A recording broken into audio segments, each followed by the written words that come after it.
مجھے 1 صوبیدار اور 4 سپاہی جو ہے وہ فراہم کر دیں تو میں اس جھوٹے اور نو منتخب اور غیر آئینی جو ہے وزیر اعلیٰ پنجاب جو ہے یعنی حمزہ شہباز جو ہیں وہ منتخب ہوئے ہیں، ان کو میں جو ہے وہ گرفتار کر کے جیل کے اندر ڈال دوں، مگر مجھے اگر یہ فوج جو ہے یعنی مجھے اگر یہ حمایت جو ہے فوج کی جانب سے حاصل ہو جائے تو میں اس کو فوری طور پر اس کے عہدے سے جو ہے وہ ہٹا دوں۔ اور ساتھ ہی ساتھ مسٹر چیمہ نے یہ بھی کہا ہے کہ 26 سالہ اپنے طویل دور سیاست میں وہ ہمیشہ ایک غیر جانبدار یعنی ایک نیوٹرل امپائر کا مطالبہ کرتے رہیں، اور ان کے نزدیک جو ہے وہ نیوٹرل امپائر جو ہے وہ پاکستانی سیاست کو سنبھال سکتا ہے۔ یقینی طور پر وہ تمام تر سیاسی جماعتوں کو برابری کی سطح پر رکھتا ہے، اور اب انہوں نے اسی مطالبے کو جو ہے وہ مکمل طور پر سامنے پیش کیا ہے، اور انہوں نے آرمی چیف سے یہ خط کے ذریعے سے گزارش کی ہے کہ وہ پاکستانی سیاست کے اندر مداخلت کریں اور ان کو 1 صوبیدار اور 4 سپاہی دے دیں تاکہ وہ حمزہ شہباز کو جو ہے وہ وزیر اعلیٰ کی کرسی سے ہٹا دیں اور ان کو جیلوں کے اندر بھجوا سکیں۔ عید کے تینوں دن جو ہے وہ گورنر پنجاب جو ہے وہ ٹویٹس کرتے رہے، اور انہوں نے ٹویٹس کے اندر عوام کو اعتماد میں لینے کی کوشش کی ہے، اور ساتھ ہی ساتھ انہوں نے کہا ہے کہ میں اپنی پوری کوشش کرتا رہوں گا کہ پاکستان کو جو ہے وہ اس سسیلین مافیا سے چھٹکارا حاصل ہو سکے، اور وہ چاہتے ہیں کہ غیر آئینی اور غیر جمہوری طور پر ان کے مطابق جو یہ وزیر اعلیٰ پنجاب منتخب ہوئے ہیں ان کے دفاتر جو ہے مکمل طور پر خالی کرا دیے جائیں گے، اور ایک منتخب جو عوام کی طرف سے جمہوری طور پر جو منتخب وزیر اعلیٰ ہوگا وہ پنجاب کی بھاگ دوڑ کو سنبھالے گا۔ یہ جناب خط تھا جو گورنر پنجاب کی جانب سے جنرل قمر جاوید باجوہ کو لکھا گیا ہے، اور اس کے ساتھ ہی اپنی اگلی خبر کی جانب بڑھتے ہیں۔ یہ جناب خبر ہے شری مزاری کی جانب سے کہ انہوں نے یہ ایک خط لکھا ہے عالمی اداروں کو، اور اس خط میں یہ لکھا گیا ہے کہ عمران خان اور رہنماؤں کے خلاف توہین مذہب کا جو قانون ہے اس کو غلط طور پر استعمال کیا جا رہا ہے، اس کو غلط استعمال ہونے سے روکا جائے۔ اور اسی خط کی ہم اگر مزید تفصیلات کی طرف جائیں تو دیکھتے ہیں کہ ایسا کون سا خط ہے یا خط کے اندر کیا کیا چیزیں درج تھی جو شہری مزاری کی جانب سے جو ہے وہ خط کے اندر لکھی گئی ہیں۔ یہ خط جناب انسانی حقوق کی سابق وزیر اور Pakistan Tehreek Insaf P T I کی کور کمیٹی کی رکن شری مزاری کی جانب سے اقوام متحدہ کے خصوصی نمائندوں کو لکھا گیا ہے، جس میں عمران خان اور سینئر پی ٹی آئی رہنماؤں کے خلاف پاکستانی حکومت کی توہین رسالت کے قانون کو غلط استعمال کو روکنے کے حوالے سے مطالبہ کیا گیا ہے۔ یہ خط جناب 2 مئی کو لکھا گیا ہے اور اقوام متحدہ سے اور خصوصی نمائندوں سے اور آزادی رائے اور اظہار رائے کی خصوصی نمائندوں اور مذہبی آزادی کی خصوصی نمائندوں کو مخاطب کیا گیا ہے۔ اس میں کہا گیا ہے کہ پاکستان اس وقت کے سیاسی بحران سے دوچار ہے اور عمران خان کی زیر قیادت حکومت کی تبدیلی کی اسکیم میں موصول کر دیا گیا تھا، اور اس کی جگہ شہباز شریف کی قیادت میں ایک حکومت قائم کی گئی تھی جو منی لانڈرنگ اور بدعنوانی کے مقدمات اور ضمانت پر باہر ہے۔ اس کے بعد عمران خان اور ان کی پارٹی کی جانب سے مختلف مظاہرے جو ہے وہ سامنے آئے، کیونکہ پی ٹی آئی اور جو پی ٹی آئی کے ورکرز ہیں ان کے مطابق وہ پاکستان کی خود مختاری کے اوپر جو ہے وہ سمجھوتا نہیں کر سکتے، اور اس کی بحالی کے لیے ہمہ وقت کوشش کرتے رہیں گے اور کر رہے ہیں۔ اور ساتھ ہی ساتھ انہوں نے یہ الزام بھی عائد کیا ہے اسٹیبلشمنٹ کے اوپر کہ اس خط کے اندر یہ باقاعدہ طور پہ یہ چیز درج کی گئی ہے کہ اسٹیبلشمنٹ جو ہے عمران خان کی حکومت کو گرانے کے لیے مکمل طور پر اس ٹائم اپوزیشن کے ساتھ تھی، جس کے نتیجے میں عمران خان کی حکومت کو گھر بھیج دیا گیا، اور شہباز شریف یعنی پی ڈی ایم کی جو جماعت ہے وہ مکمل طور پر حکومت کے اندر آ چکی ہے، جس کے نتیجے میں مختلف مظاہرے جو ہیں وہ دنیا بھر میں دیکھنے کو آ رہے ہیں۔ اور خط کے اندر انہوں نے عمران خان کے خلاف انسانی حقوق کی 3 بڑی خلاف ورزیاں قرار دیا ہے۔ ایک سرکاری میڈیا کے ساتھ ساتھ تقریباً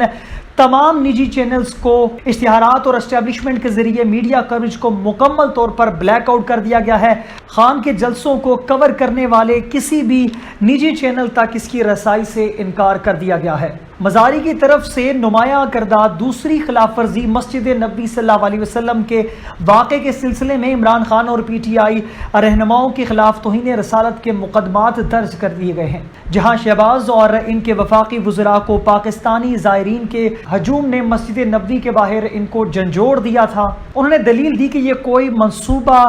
بند واقعہ نہیں تھا، کیونکہ دیگر مقامات پر بھی اپوزیشن ارکان کی جانب سے جو ہے وہ حکومت کے خلاف مختلف مظاہرے کیے جا رہے ہیں. ہم جس طرح دنیا بھر میں دیکھ رہے ہیں کہ ترکی کے اندر, اسی طریقے سے UK کے اندر اور مختلف ممالک کے اندر جو ہے وہ مظاہرے کیے جا رہے ہیں, اور اسی طریقے سے سعودی عرب میں یعنی مسجد نبوی شریف کے احاطے میں بھی جو ہے وہ مظاہرہ کیا گیا ہے. انہوں نے یہ اس بات کی وضاحت کی ہے کہ یہ جو واقعہ ہوا ہے مسجد نبوی کے بعد, جس کی وجہ سے توہین رسالت کا جو ہے وہ ایک مقدمہ درج کیا جا رہا ہے عمران خان اور PTI کے حوالے سے, تو وہ یہ بتانا چاہ رہی ہیں کہ یہ مقدمہ جو ہے وہ نہیں بنتا, کیونکہ یہ باقاعدہ کو منصوبہ بندی کے تحت جو ہے وہ مظاہرہ نہیں کیا گیا تھا. یہ کارکنان کی جانب سے ملک کی خود مختاری کو جو نقصان پہنچا اس کے حوالے سے جو ہے وہ یہ مظاہرہ کیا گیا سعودیہ کے ورکرز کی جانب سے, یعنی جو لوگ مقیم ہیں, پاکستانی جو لوگ وہاں پر مقیم ہیں, ان کی جانب سے کیا گیا ہے. اور اسی چیز کو شہری مزاری نے جوڑتے ہوئے جو ہے وہ کہا ہے کہ یہ پاکستان تحریک انصاف کی قیادت اور عمران خان کی زندگیوں کو خطرے میں ڈالنے کے لیے سب سے بڑا جو ہے بہانہ تیار کیا گیا ہے حکومت کی جانب سے, PDM کی جانب سے یعنی, اور اس حوالے سے جو ہے وہ PTI کے کارکنان کو جلد از جلد جو ہے وہ گرفتاریاں بھی عمل میں لائی جا رہی ہیں, اور جو اتحادی جو ہیں وہ PTI کے ساتھ منسلک ہیں, جیسا کہ ہم جانتے ہیں کہ شیخ رشید صاحب کے بھتیجے جو ہیں وہ جیسے ہی ایئرپورٹ پر پہنچے اور ساتھ ہی انہیں گرفتار کر لیا گیا ہے, اور یہ بتایا جا رہا ہے کہ ان کی جانوں کو بھی خطرہ ہے, اور ساتھ ہی ساتھ ان کو گرفتار بھی کیا جا رہا ہے اس وجہ سے کہ جیسے باقی دنیا کے اندر مظاہرے ہوئے جب مسجد نبوی صلی اللہ علیہ وسلم کے مقام کے اوپر جب یہ واقعہ رونما ہوا, تو اس کے بعد سے ان کے اوپر توہین رسالت کا جو ہے وہ مقدمہ درج کر لیا گیا, اور اس کے بعد سے لوگوں کی گرفتاریاں عمل میں لائی جا رہی ہیں. اور اس کے ساتھ ہی انہوں نے اپیل کی ہے عالمی برادری سے کہ فوری طور پر ان گرفتاریوں کو جو ہے وہ روکا جائے, میڈیا کی سینسرشپ کو فوری طور پر بحال کیا جائے, اور جو جابرانہ طور پر حکومت کے مظاہروں کو روکنے کی کوشش کی جا رہی ہے ان کے اوپر مکمل طور پر پابندی لگائی جائے. PTI رہنماؤں پر مقدمہ. اتوار کے روز فیصل آباد پولیس نے مسجد نبوی کے واقعے کے تناظر میں چیئرمین اور پارٹی کے 150 سے زائد افراد کے بعض اہم رہنماؤں سمیت کے خلاف توہین رسالت کی قوانین کے تحت مقدمہ درج کیا تھا. اور شہری مزاری کا کہنا ہے کہ یہ جو قانون جو ہے وہ لاگو کیا جا رہا ہے PTI کے اوپر, یہ مکمل طور پر بدنیتی کے اوپر مبنی ہے, اور عالمی برادری سے درخواست کی ہے کہ اس تمام واقعے کے تناظر میں جو بھی ابھی FIRs کٹ رہی ہیں ان کے اوپر مکمل طور پر پابندی لگائی جائے. یہ جناب خبر تھی شہری مزاری کی جانب سے جو خط انہوں نے لکھا, اور ساتھ ہی ایک اور خبر جو ہے وہ شامل کرتے چلیں. یہ خبر جناب PTI کے لیے ایک خطرے کی گھنٹی ہے آپ کہہ سکتے ہیں, جیسا کہ ابھی یہ خبر جو سامنے آ رہی ہے اس میں بتایا گیا ہے کہ فرح کو واپس لانے کی قانونی کارروائی شروع کر دی گئی ہے. اسٹیٹ بینک سے PTI سیکریٹریٹ کے 4 ملازمین کے اکاؤنٹس کا ڈیٹا طلب کر لیا گیا ہے. عمران خان کا خفیہ اکاؤنٹس کی تفصیلات کے لیے غیر ملکی بینکس کو بھی خطوط لکھ دیے گئے ہیں, جس کے رد عمل میں عمران خان نے کہا ہے کہ میری کردار کشی کا مواد تیار کر لیا گیا ہے, ایسی ویڈیوز بنائی گئی ہیں جیسی ثاقب نثار اور ارشد ملک کی تھی. میں صرف یہ چاہتا ہوں کہ قوم سمجھے, پہلے سابقہ اہلیہ جمائمہ پر یہودی لاوی کا الزام لگایا تھا, اور اب میری جو اہلیہ ہیں بشرا بیگم, ان کی جو دوست ہیں, قریبی جو ان کی دوست ہیں, اب انہیں مل گئی ہیں اور ان کے اوپر الزامات لگائے جا رہے ہیں. یہ جناب سابق کپتان کی جانب سے رد عمل سامنے آیا ہے. اور ساتھ ہی ساتھ اگر وزیر اطلاعات مریم اورنگزیب کے حوالے سے بات کی جائے تو انہوں نے کہا ہے کہ غیر جانبدار شخص سربراہ ہوگا اس بینچ کا, اور انہوں نے یہ بھی کہا ہے کہ رپورٹ عوام کے سامنے پیش کریں گے. بیرونی سازش مارچ دھرنا دراصل گوگی بچاؤ تحریک ہے. پنجاب میں لوٹ مار, تقرریاں اور تبادلے کی جو کمائی ہوئی ہے اس کی تفصیل موجود ہے. پہلے فرح کو جانتے نہیں تھے, اب تمام PTI کے ترجمان دفاع میں لگ گئے ہیں. یہ جناب بیان سامنے آیا ہے وزیر اطلاعات مریم اورنگزیب کی جانب سے, اور اسی کے حوالے سے کچھ سابق وزراء ہیں ان کی طرف سے بھی کچھ بیان سامنے آئے ہیں. انکوائری کمیشن بدنیتی پر مبنی ہے, صرف سپریم کورٹ کا تشکیل کردہ کمیشن قبول ہے جس کی کھلی سماعت ہو. فرح پر الزام دباؤ کا ہتھ کنڈا ہے, کرپشن کی ہے تو کیسز بنائیں. الیکشن کمیشن آرٹیکل 63A پر عمل درآمد کیا جائے. یہ جناب کچھ سرخیاں تھی جو خبرنامے کی زینت بنی ہیں. مزید تفصیلات کی جانب بڑھتے ہیں کہ تفصیلات کے اندر اس حوالے سے کیا چیزیں درج ہے. تفصیلات کے مطابق وفاقی وزیر اطلاعات مریم اورنگزیب نے گزشتہ روز پریس کانفرنس سے خطاب کرتے ہوئے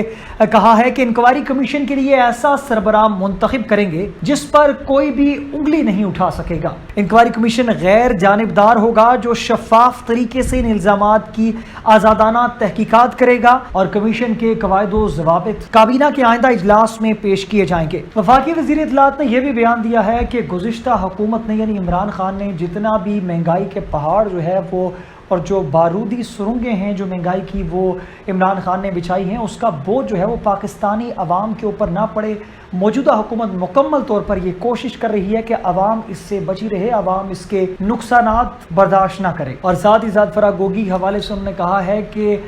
جو گزشتہ حکومت کے وزراء تھے پہلے تو وہ فراغ گوگی کو پہچاننے سے ہی انکار کر رہے تھے، مگر اب جب مکمل طور پر فراغ گوگی جو ہے وہ قانون کے شکنجے میں آنے والی ہے تو اب دن رات جو ہے وہ یہ وزراء فراغ گوگی کو جو ہے وہ سپورٹ کر رہے ہیں اور اس کو بچانے کی مکمل طور پر کوششیں کر رہے ہیں۔ اور ساتھ ہی ساتھ انہوں نے کہا ہے کہ فراغ گوگی کو بچانے کے لیے جو ان لوگوں نے یعنی سابقہ حکومت نے الزامات لگائے ہیں اس حکومت کے اوپر کہ یہ ایک امپورٹڈ حکومت ہے اور اس کے اندر جتنے بھی لوگ ہیں وہ تمام تر لوگ جو ہے وہ بیرونی طاقتوں کے ذریعے سے خریدے گئے ہیں، اس کے اوپر بھی مکمل طور پر قانونی کارروائی کی جائے گی۔ یہ جناب بیان تھا وزیر اطلاعات مریم اورنگزیب کا۔ اور ساتھ ہی ساتھ انہوں نے یہ بھی کہا ہے کہ 2008 سے لے کر 2022 تک عمران خان کے اکاؤنٹس کو مکمل طور پر چیک کیا جائے گا، ان کی آمدنی کے حوالے سے چیک کیا جائے گا کہ ان کی آمدنی کتنی تھی اور ان کے اثاثے کتنے ہیں۔ اور اسی طریقے سے فارغ فنڈنگ کیس کے حوالے سے بھی کہا ہے کہ 2013 سے لے کر 2022 تک یہ بھی چیک کیا جائے گا کہ کون سا پیسہ کہاں سے کتنا آیا،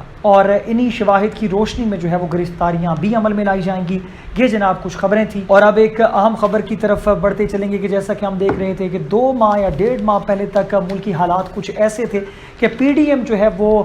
ریلیاں نکال رہی تھی اور جلسے جلوسوں کی صورت میں ملک کو جام کر رہی تھی، مگر اب مکمل طور پر حالات بدل چکے ہیں۔ اب پی ڈی ایم تو حکومت کے اندر ہے، مگر جو لوگ اس وقت حکومت میں تھے یعنی پی ٹی آئی آج وہ سڑکوں پر ہے اور وہ ملک کو جام کرنے کی باتیں کر رہی ہے۔ آج سے جناب میاں والی سے ایک پی ٹی آئی کی قیادت کے اندر ایک ریلی جو ہے وہ نکل چکی ہے اسلام آباد کی جانب، اور اسلام آباد میں پہنچ کر